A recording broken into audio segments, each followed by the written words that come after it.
은혜 받으실 하나님의 말씀은 누가복음 15장 지난주 이어서 28절에서 32절까지 말씀을 보도록 하겠습니다.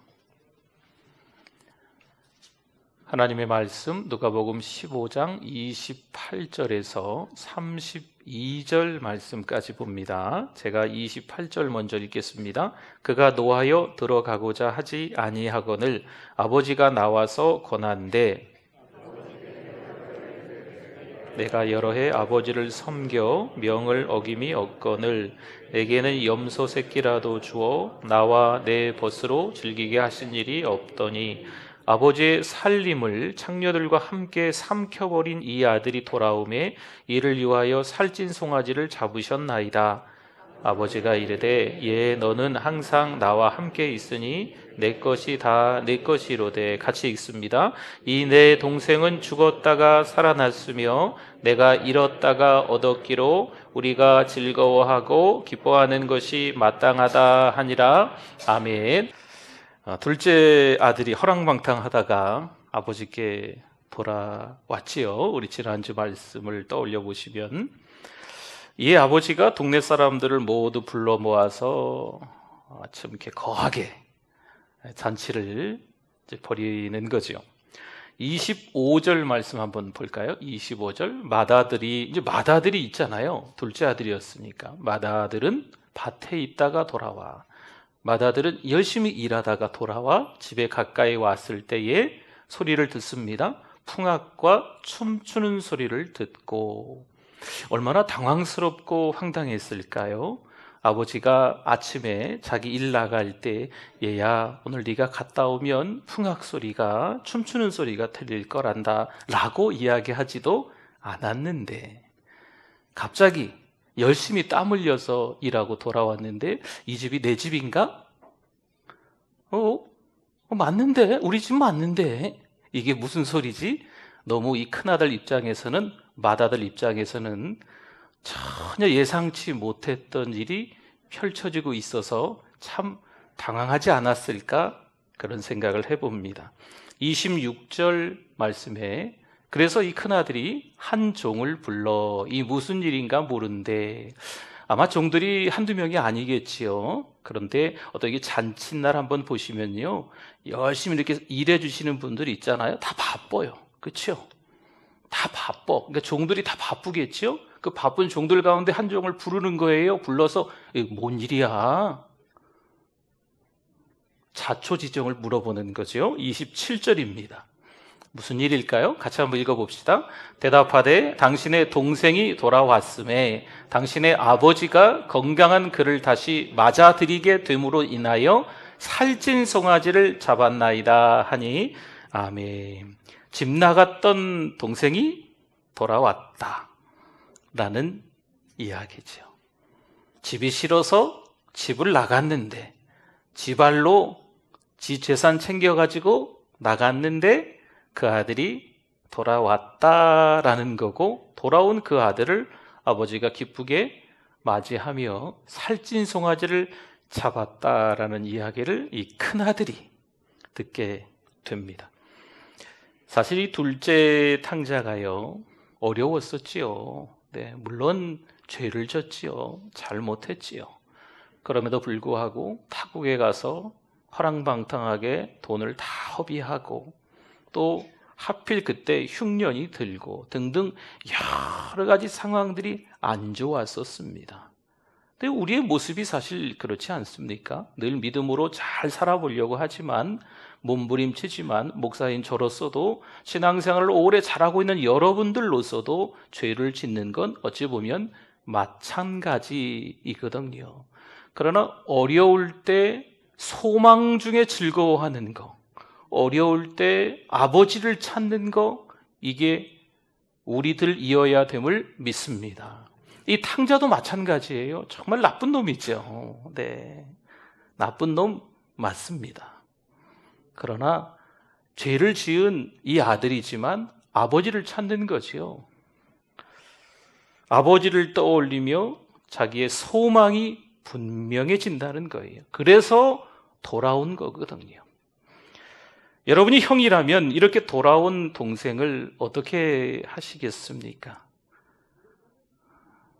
이 돌아온 동생을 너무 기뻐서 어찌할 바 모르면서 이 집 안으로 달려들어가 같이 펑펑 울면서 얼마나 고생했니 하고 끌어안아 주실까요?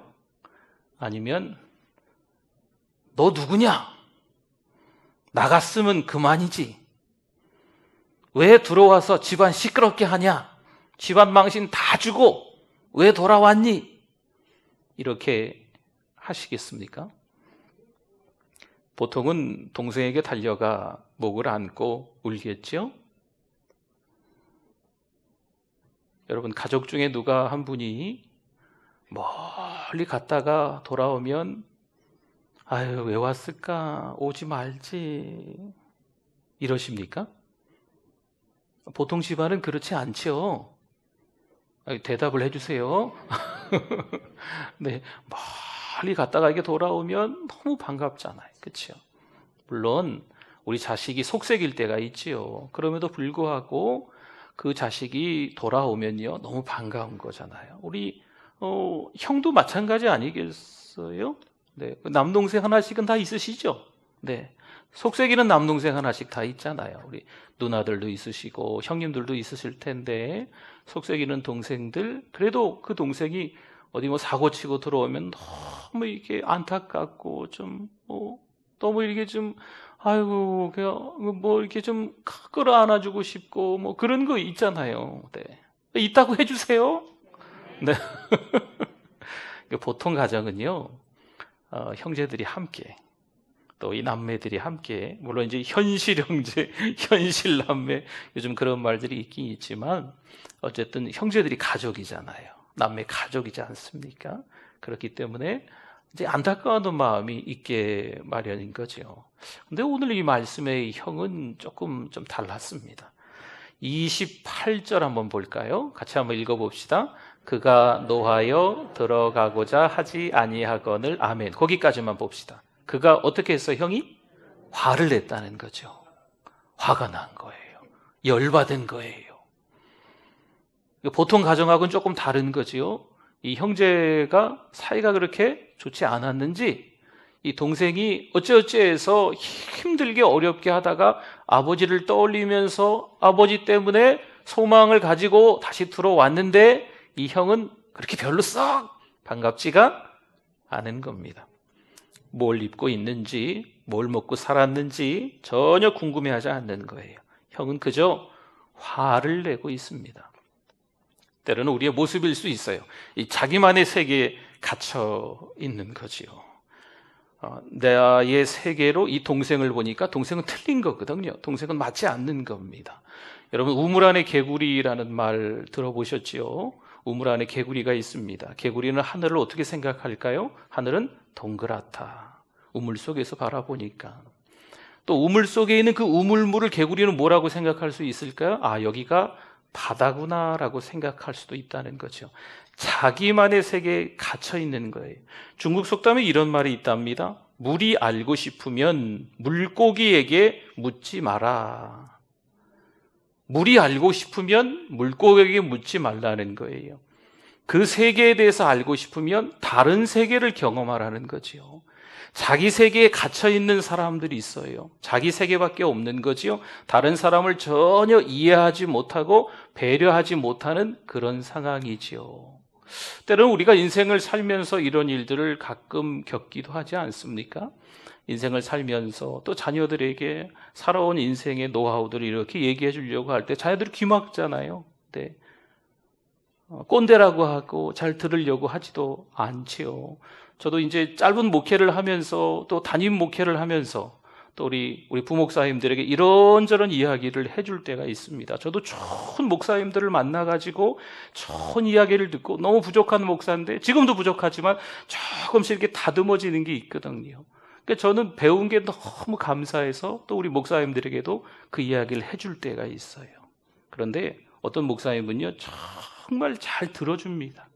그리고 그대로 하려고 너무 애를 써요. 너무 제가 감사하죠.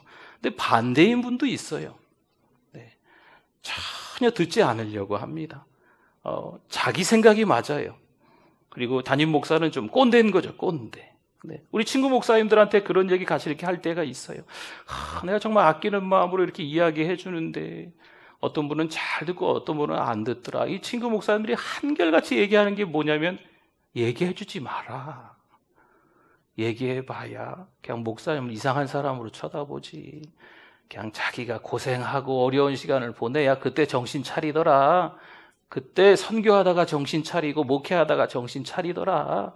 뭐 이런 이야기를 좀 너무 주변에서 많이들 해요. 참 안타깝지요. 이 자기 세계에 갇혀 있는 게 그래서 위험한 겁니다.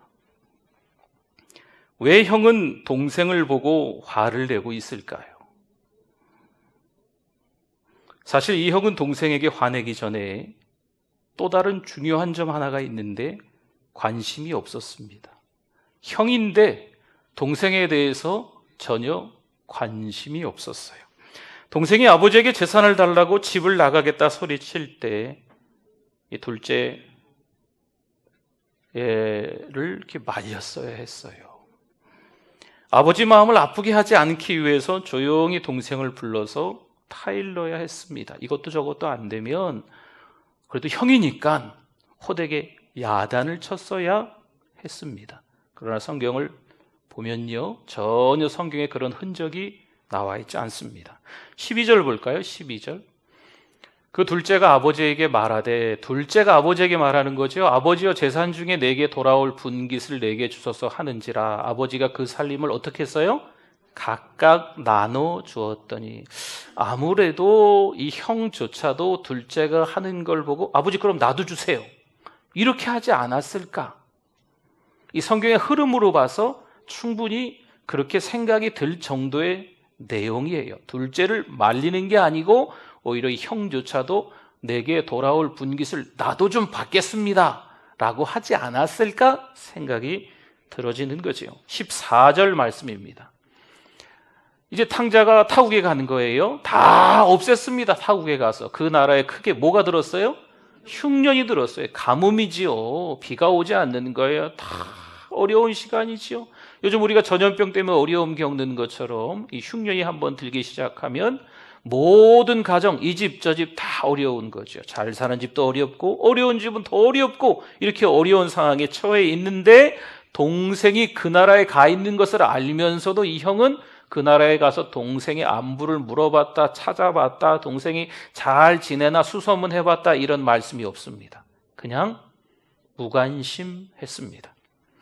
현대인의 가장 큰 문제가 무관심이라고 합니다.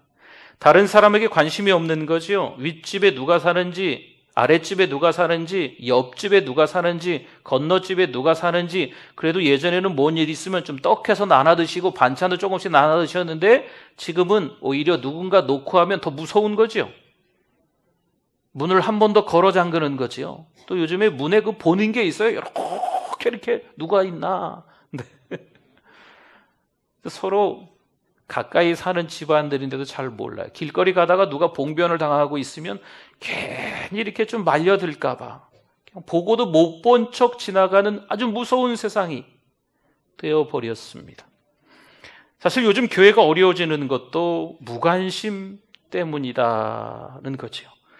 건물이 커지고 재정은 많아지고 하는 일들은 좀처럼 여러 가지로 섬기는 것들이, 봉사하는 것들이 생겼는데 사람에게는 별로 관심이 없어집니다. 새 가족이 오면 너도 나도 가셔서 인사하셔야 되겠죠. 저는 이 교회에, 사랑하는 우리 교회 아무개 성도입니다. 잘 오셨습니다. 환영합니다. 혹시 궁금한 거 있으시면 저에게 물어보시면 제가 아주 친절하게 가르쳐 드리겠습니다. 너도 나도 이런 모습이 있어야 되는데 교회에 잘 없으세요. 우리 교회는 좀 있으시죠? 네. 웬만하면 잘 없으세요. 그냥 관심이 없어요. 누가 왔나? 어떻게 생긴 사람이 왔나? 나도 먹고 살기 바쁘고 겨우 힘든데 교회 왔기 때문에 누가 새로 교회 왔는지 별로 그렇게 관심이 없다는 거죠. 행복한 가정, 좋은 가정은요, 어린 자녀들을 보고 그 자녀들을 사랑합니다. 아이들이 막 재롱 떨면 그것 때문에 막 힘들고 어려워도 막 웃음이 저절로 나오지요. 그렇죠? 이게 행복한 가정, 좋은 가정 아니겠어요? 뭐 돈이 많다고 좋은 집에서 산다고 남들처럼 뭔가를 다 누리면서 산다고 행복하고 좋다는 의미가 아니고, 가정 식구들끼리 함께 모여서 또 어린 아이가 재롱 떠는 이런 모습들을 통해서 너무 좋아하고 기뻐하는 게 행복한 가정이라는 거죠. 웃음이 있는 가정이죠. 교회도 어느 교회가 좋을까? 어떻게 생각하십니까? 교회도 같은 맥락입니다. 교회에 처음 오신 분들이 대접받는 교회가 좋은 교회입니다. 믿음이 약한 성도들이 관심을 받는 곳이 교회입니다. 교회 안에 장로님 계세요. 권사님, 안수집사님, 교회 안에, 우리 교회는 또 사랑 목자, 우리 목자분들이 좀 계시잖아요. 이분들께서 적극적으로 주변을 돌아보셔야 돼요. 오늘 누가 안 나오셨을까? 누가 나오셨을까? 누가 얼굴이 조금 그러네, 가서 기도해 드려야지. 목사님 기도해 주세요. 저도 당연히 기도해 드릴 수 있지요. 장로님이 기도해 드리세요. 권사님 기도해 드리시고, 안수집사님이 집사님이 기도해 드리세요. 괜찮습니다. 머리에 손만 얹지 마시고 기도해 드리세요. 사랑 목자분들이 주변에 힘들고 어려운 권사님들, 편찬회분들 있으면 기도해 드리세요. 주변을 돌아보셔야 돼요. 우리 교회 주변에, 우리 교회 안에 계신 우리 주변의 성도님들이 어떻게 한 주 동안 지내셨을까? 누구는 왜 못 나오셨을까? 목사만, 우리 전도사님만 괜히 성도들 오셨나 안 오셨나 또 신방하고 이러는 게 아니고, 교회 안에 직분자들이 다 그렇게 돌아보면서 신방을 하셔야 돼요. 이게 좋은 교회입니다. 목사만 바쁜 교회가 좋은 교회가 아니에요. 모든 우리 성도들이 서로 돌아보아 사랑과 선행을 격려하는 게 좋은 교회입니다. 성도가 아파서 병원에 입원했어요. 왜 입원했을까? 왜 편찮으실까? 교회에서 광고가 나가는 거죠. 함께 기도하자고 하는 거예요. 그러면 요즘 비대면이라 찾아가지 못한다면 전화라도 한번 하는 거죠. 문자라도 한번 보내는 거죠. 여러분, 이게 장로님이고, 이게 권사님이고, 이게 집사님이고, 이분들이 바로 사랑 목자, 또 우리 교회 도우미 권사님들 있잖아요. 그러니까 그런 역할들을 하시는 분들이어야 해요. 누가 편찮으시다고 하는데 아무 연락이 없는 거죠. 요즘 병원에 계시면요, 외로우시대요. 병원에 신방이 안 돼요. 신방하려면 코로나 검사하고 들어가야 돼요. 그리고 사실 들어와도 된다고 하는 병원도 조금 이게 좀 거시기 해요. 눈치도 보이고, 이 코로나 때문에 다들 불안해 하는데 그냥 성경책 끼고 들어가서 그냥 가서 기도해 주기도 좀 그렇고, 이 안 믿는 사람들이 주변에 많이 있으니까 좀 그렇거든요. 그러니까 우리 믿음의 사람들이 병원에 누가 계시면 좀 관심 가져주시면 좋겠어요. 네. 방문하실 수 있으면 지혜롭게 잘 방문을 하시고, 연락하실 수 있으면 연락하시는 거죠. 상대방이 나를 몰라. 권사님이, 누구 집사님이 입원하신 분이 나를 몰라. 괜찮습니다. 같은 교회 다니고 있는 아무개 집사예요. 권사님 입원하셨대요. 그 얼굴 우리도 몰라. 그래도 그렇게 연락드리고, 그래도 문자 드리고. 여러분, 이게 좋은 교회, 행복한 교회, 이 사랑이 많은 교회 아니겠어요?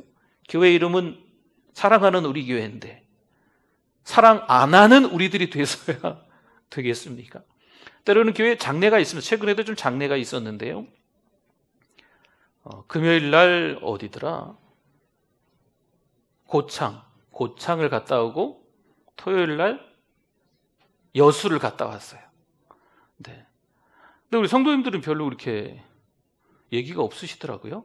우리 교육자들하고 이제 간사님들 이렇게 같이 이렇게 좀 다녀왔어요. 그렇게 먼 거리는 아니지만 가깝지도 않더라고요. 네. 그러니까 뭔 장례가 있고 그러면 위로해야 될 상황이 있으면 우리가 같이 위로해 주시면 좋겠어요. 네. 교회에서 직원으로 있는 또 목회자들만 가는 게 아니고 우리 모든 성도들이 다 가족 아니겠습니까? 가정에서 장례가 일어나는데 왜 관심이 없으세요? 그러니까 좋은 교회, 행복한 교회는요, 우리가 가족이기 때문에 힘들고 어려운 일이 있을 때 우리가 돌아봐 주는 거죠. 경사도 마찬가지죠. 축하할 일도 마찬가지죠. 근데 성경은 또 말씀하시잖아요. 초상집에 가는 게 더 낫다, 이렇게 이야기하잖아요. 힘들고 어려운 분들을 좀 돌아봐 주시고 부탁드립니다. 축복할 가정들이 있으면 또 마음껏 이렇게 축복해 주기도 하시고, 그렇죠? 네. 좀 연세 드신 분들이 있으면 젊은 분들한테 신앙생활 어떻게 해야 되는지 꼰대라는 소리 들어도 괜찮아요. 네, 신앙생활 하는 데 있어서 어떤 게 더 좋은지 이야기 좀 해주시면 좋겠어요. 네. 이 목사만 앞에서 설교하는 게 아니고 뭐 설교 좀 그만하세요. 뭐 이 좋은 말이 아니더라고요. 네, 그래서 저는 이제 설교한다는 표현을 잘 안 써요. 말씀을 전한다 이런 표현을 쓰는데 목사만 앞에서 말씀을 전하는 게 아니고 이미 신앙생활을 탁월하게 잘하신 분들이 우리에게 너무 많이 계세요. 이분들께서 어린 신자들, 연약한 신자들에게 은혜로운 말씀을 좀 잘 전해주시면 좋을 것 같아요. 은혜 받은 내가 은혜를 흘려보내야 될 줄 믿습니다. 여러분, 이게 없으면 관심이 없는 거예요. 이게 좋을까요? 이 세상의 특징이잖아요. 무관심, 개인주의, 자기밖에 몰라. 그렇죠? 포스트 모던, 해체, 공동체를 싫어하는 거죠. 나 혼자 산다? 뭐 1인 뭐가 그런 게 많이 생겼어요. 네. 이게 다른 사람에게 전혀 관심이 없어지는 거죠. 교회는 그런 것이 아닙니다. 우리 믿음의 사람들은 그렇지 않습니다. 은혜 받으면 은혜를 자꾸 흘려보내는 거죠. 하나님이 나에게 사랑을 주셨으면 그 사랑을 자꾸 남편에게, 자식들에게, 주변 이웃들에게, 성도들에게 흘려보내야 될 줄 믿습니다. 먼저 믿었다는 것은요, 책임이 따르는 거죠. 동생을 사랑하는 형이 되실 수 있기를 바랍니다. 형 대접만 받으려 하지 마시고 형답게 해야 된다는 이야기죠. 오늘 28절 다시 한번 봅시다. 28절 같이 한번 읽어주세요. 그가 노하여 들어가고자 하지 아니하거늘 아버지가 나와서 권한대. 한 번 더 생각해 보려고 해요. 형이 왜 이렇게 화를 냈을까라는 거죠. 재산도 날리고 집안도 망신을 시킨 동생. 그러나 아버지 재산이고 오히려 아프면 아버지 마음이 아프지 않겠어요? 화를 내야 한다면 아버지가 화를 내는 게 맞지 않겠습니까? 여기서 형은 누구일까요? 우리들입니다. 우리는 참 못난 형들입니다. 형이 화를 낸 진짜 이유가 나와요. 죄의 본성에 따라 살고 있는 모습들이 아예 다 그의 몇 마디 말 속에 다 드러나요. 29절 한번 보세요. 제가 한번 읽어볼게요. 아버지께 대답하여 이르되 내가 여러의 아버지를 섬겨 명을 어김이 없거늘. 이것도 자기 생각이죠. 내게는 뭐요? 염소 새끼라도 주어 나와 내 벗으로 즐기게 하신 일이 없더니. 지금 잃었던 동생이, 죽었던 동생이, 집 나갔던 자기 동생이 돌아왔는데 지금 염소가 문제입니까? 송아지가 문제입니까? 그 다음 말씀 볼까요? 30절 보겠습니다. 같이 한번 읽어봅시다. 아버지의 살림을 창녀들과 함께 삼켜버린 이 아들이 돌아오매 이를 위하여 살찐 송아지를 잡으셨나이다. 아멘. 30절의 시작이죠. 아버지의 뭐요? 살림. 살림 아시죠? 살림. 살림살이 할 때 살림. 아버지의 살림. 살림에 관심이 많아요. 이 형은요. 물질을 앞세워 형제와 다퉈서는 안 됩니다. 염소가 중요치 않습니다. 살림은 있다가도 없고 없다가도 있는 것입니다. 그렇지 않겠어요? 여러분, 저와 여러분은요, 세상에서 다 잃어버려도 돼요.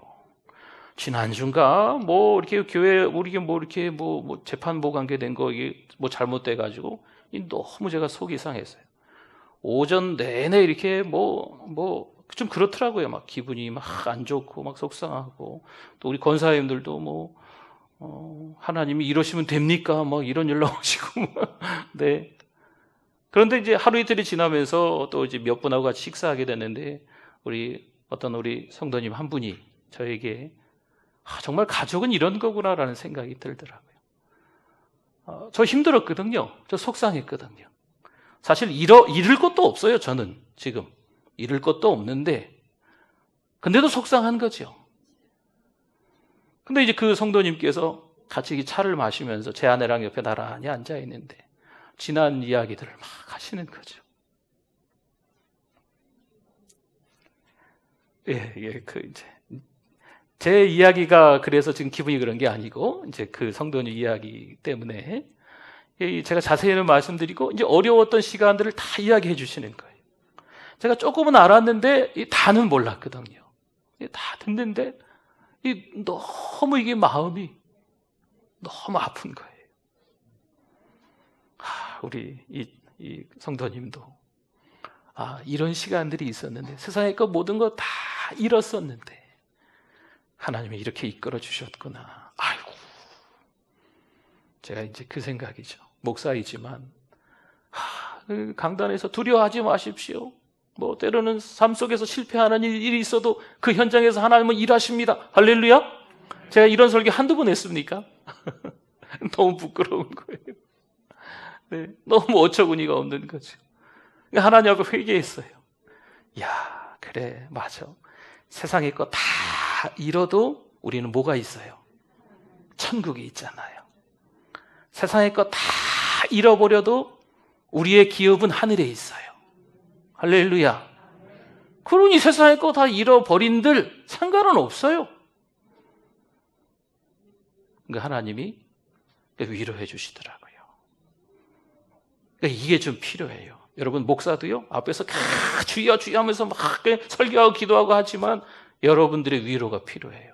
여러분, 목회가 쉬운지 아십니까? 저 보세요. 목회가, 이게 제가 그런다 그랬잖아요. 누가 신학한다 그러면 하지 마라. 제가 그런다 그랬잖아요.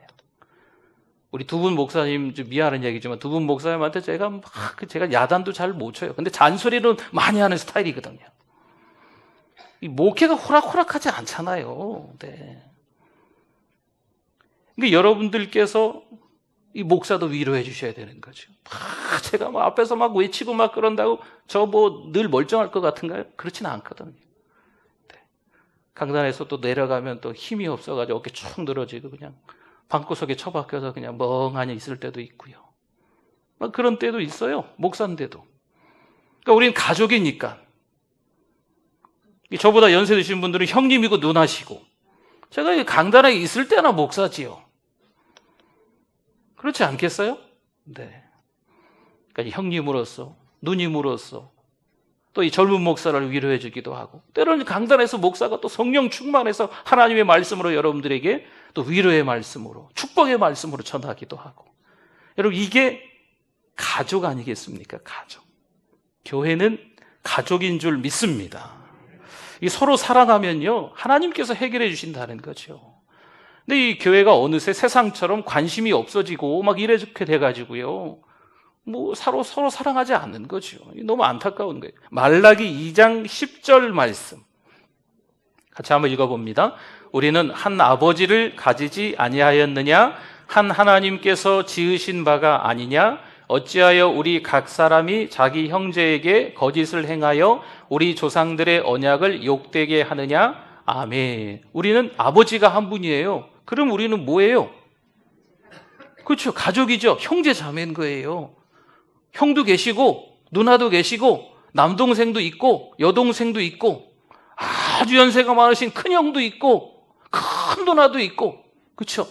옛날에는 그랬잖아요. 나이 차이가 좀 많이 나셔서 70대신 형님이, 큰형님이 있는데 30, 40대 너무 차이 나나? 근데 아무튼 이렇게 한참 나이 어린 아들 같은 동생도 있고 그러잖아요. 그렇죠? 교회 안에 그런 모습들이에요. 네. 형제들끼리 다툴 수도 있지요. 또 남매가 서로 조금 티격태격 거릴 수도 있지요. 네. 근데 가족이잖아요. 가족이잖아요. 그래도 가족인데 그냥 덮어주고 이해해주고 사랑해주고 반가워해주고 이런 게 좀 필요할 것 같아요. 여러분, 전도가요 다른 것이 아니에요. 잃은 자식을 찾는 것입니다. 아버지의 잃은 자식은 우리의 잃은 형제입니다. 잃어버린 자식을 찾는 것은 욕심이 아니에요. 교회가 막 전도하면 아이고 저 교회 큰 교회인데 저 많이 모이기도 하는데 아주 목사가 욕심이 많아서 그렇다 막 이런 얘기 막 세상 사람들이, 교회 다니는 어떤 사람들도 막 하거든요. 저도 이게 큰 교회에서 부목사를 해봤잖아요. 네. 그러니까 저희 아버지도 목회를 개척교회만 하시다가 은퇴를 하셨어요. 큰 교회에 대해서 별로 그렇게 생각이 안 좋으셨어요. 근데 제가 큰 교회에서 부목사로 있으니까 큰 교회가 따로 할 일이 많대. 이게 바뀌시더라고요, 생각이. 여러분, 교회가 크고 작고 이게 중요한 게 아니에요. 자리를 막 채우는, 빈자리를 채우고 이런 게 중요한 게 아니에요. 잃어버린 자식을 채우는 게 중요한 줄 믿습니다. 그냥 빈자리 아무나 막 다 채우면 그런 의미가 아니에요, 전도는요. 하나님의 아들, 딸, 우리의 형제들, 그 사람들을 채우는 거지요. 이게 전도라는 거죠. 28절 한 번 더 봅시다. 28절 끄트머리 한번 보세요. 아버지가 나와서 뭐 한대? 권한대. 여기서 권하다고 하는 것은요, 막 간청하는 거예요. 막 제발 용서해줘라, 막 이렇게 하는 거예요. 아버지가 큰 아들에게 용서해줘라, 날 좀 봐서 이 둘째를 용서해주고 들어가서 잔치에 참여하자라고 하는 거거든요. 아버지가. 왜 아버지가? 하나님의 아들 예수 그리스도가 이 땅에 오셔서 죽으시면서까지 우리를 사랑해 주신 줄 믿습니다. 죄는 우리가 다 져놓고 성질은 성질대로 형이 다 부렸는데 그 모습에 아버지가 간청을 하는 거죠. 얘야, 이 둘째가 돌아왔지 않니? 들어가자. 아버지가 다 잘못했다. 내가 다 잘못한 거야. 들어가서 동생 안아주고 좀 그래라. 이렇게 아버지가 형한테 이야기하는 거거든요. 은혜라는 단어에 이제 헤세드라는 의미인데요. 이 단어에 좀 들어있는 속내가 좀 있습니다. 허리를 굽히다 라는 의미가 이 은혜라는 단어 속에 포함되어 있습니다. 자녀가 밥 먹지 않으면 허리 굽히고 제발 먹으라고 밥 먹입니다. 누가요? 밥 안 먹는 건 애인데 그냥 부모가, 할머니가 허리를 굽히고 쫓아다니면서 밥 먹어라 하면서 입에 밥을 넣어줘. 부끄러운 얘기지만 우리 집에도 막내가 하나 있거든요. 근데 밥 먹으라 하고 제가 쫓아다니면서 밥을 입에 넣어줘요. 열심히 성경 보고 기도하다가 밥 먹을 시간이 없는 게 아니고 네. 부모가 그런다니까요. 부모가. 잘못한 사람에게 허리 펴고 살아라. 허리 굽히는 것이 이게 은혜입니다. 누가 잘했어요? 누가 잘못했어요? 잘한 사람인데 잘못한 사람에게 허리 펴고 사세요라고 허리 굽히면서 인사하는 거예요. 이게 교회 안의 직분자입니다. 먼저 믿은 사람이 나중 믿는 사람 발 앞에 무릎 꿇고 발 씻기는 것이 이게 은혜라는 거죠. 탕자를 벌할 수 있습니다. 잘못했지요. 나쁜 놈이지요. 아주 나쁜 놈이에요. 그러나 있는 그대로 받아주시는 게 아버지입니다. 철없는 큰아들 나무랄 수 있습니다. 자기가 뭘 잘했어요? 아버지 말 어김이 없다. 그것도 지 생각이지요. 자기도 이미 재산 다 받았어요. 받을 거 다 받고 다 챙겼어요. 나무랄 수 있지요. 그러나 나무라지 않고 오히려 이 아버지는 더 내가 잘못했다라고 이야기하고 있습니다. 그 아버지의 사랑이 곧 누구의 사랑일까요? 하나님의 사랑인 줄 믿습니다. 그 받은 사랑이 제가 커요. 하나님께 받은 사랑도 크고 여러분에게 받은 사랑도 크고 그 사랑을 좀 흘려보내길 원합니다. 여러분, 그 하나님께 주신 사랑 잘 기억해 보셔서 그 사랑을 흘려보내면서 사실 수 있기를 축원합니다. 아멘.